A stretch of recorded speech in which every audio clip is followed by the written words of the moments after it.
খুবই সহজ এবং মজার একটা শীতের সবজির রেসিপি আজকে আপনাদের সাথে শেয়ার করব। এই শীতে আমার এই রেসিপি ফলো করে সবজিটি বানিয়ে দেখবেন। মূল ভিডিওতে যাওয়ার আগে আপনি যদি আমার চ্যানেলে নতুন এসে থাকেন তাহলে আমার চ্যানেলটিকে সাবস্ক্রাইব করে পাশে থাকা বেল আইকনটি ক্লিক করে দিবেন, যাতে আমার নিত্য নতুন ভিডিও আপনি পেয়ে যান সবার আগে। আর আমার এই ভিডিওটি কে কোথা থেকে দেখছেন অবশ্যই কমেন্ট করে জানাবেন। চুলায় একটা প্যানে আমি পর্যাপ্ত পরিমাণ পানি ফুটিয়ে নিয়েছি। এর মধ্যে দিয়ে দিলাম গাজর। দুইটা মিডিয়াম সাইজের গাজরকে কিউব কিউব করে কেটে নিয়েছি।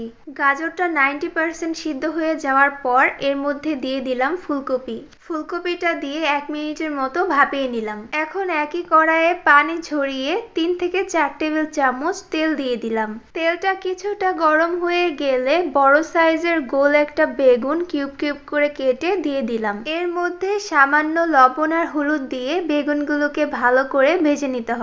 বেগুনগুলো আমার ভেজে নেওয়া হয়ে গিয়েছে। একটা প্লেটের মধ্যে কড়াই থেকে বেগুনগুলো উঠিয়ে নিচ্ছি। আবার 2 টেবিল চামচ পরিমাণ তেল দিয়ে দিলাম আর একটা অর্ধেক মিষ্টি কুমড়া কিউব কিউব করে কেটে দিয়ে দিলাম। এর মধ্যে অল্প পরিমাণে লবণ আর হলুদ দিয়ে ভেজে নিলাম। ভাজা মিষ্টি কুমড়াটাকে প্লেটের মধ্যে তুলে নিলাম। বাকি তেলের মধ্যে দিয়ে দিচ্ছি হাফ চা চামচ পাঁচফোড়ন। যারা পাঁচফোড়নটা স্কিপ করতে চাচ্ছেন অথবা পাঁচফোড়নের স্মেলটা পছন্দ না, তারা এখানে 10 থেকে 12টার মতো মেথি দানা দিয়ে দিতে পারেন। এখন এর মধ্যে 2টা শুকনো মরিচ দিয়ে দিলাম। তারপর একটু ভেজে নিব।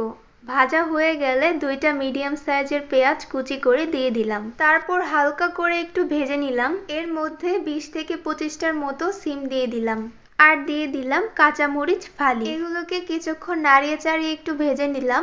তারপর ঢাকনা দিয়ে ঢেকে 1 মিনিটের মতো ভেজে নিলাম।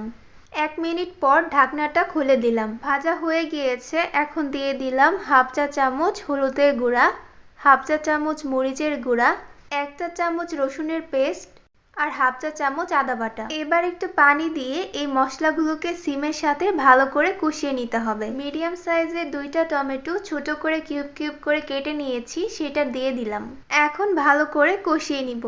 এখন সিদ্ধ করে রাখা গাজর আর ফুলকপিগুলো দিয়ে দিলাম। তারপর ভালো করে মশলার সাথে মিশিয়ে নিলাম। এর মধ্যে সামান্য পরিমাণ পানি দিয়ে ঢাকনা দিয়ে ঢেকে দিলাম। 4 থেকে 5 মিনিট পর ভেজে রাখা মিষ্টি কুমড়ো আর বেগুন এর মধ্যে দিয়ে দিলাম। এরপর একটু নেড়ে চেড়ে এর মধ্যে পানি দিয়ে দিচ্ছি। পানিটা এই পরিমাণে দিতে হবে যাতে সবজির নিচ পর্যন্ত পানিটা থাকে। তারপর পরিমাণ মতো লবণ দিয়ে ঢাকনা দিয়ে ঢেকে দিলাম। কিছুক্ষণ পর যখন ঝোল টকবগিয়ে ফুটতে থাকবে তখন ঢাকনা খুলে দেখে নিলাম সবজিটা সিদ্ধ হয়েছে কিনা। এবার পরিমাণ মতো বেশি করে ধনিয়া পাতা দিয়ে দিলাম। তারপর ভালো করে নেড়ে নিচ্ছি।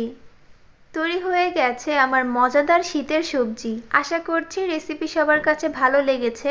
আমার এই ভিডিওটি যদি আপনার ভালো লেগে থাকে তাহলে আমার ভিডিওতে লাইক, কমেন্ট এবং শেয়ার করে দিবেন। আজ এই পর্যন্তই। দেখা হবে আবার ইনশাআল্লাহ নেক্সট ভিডিওতে। আল্লাহ হাফেজ।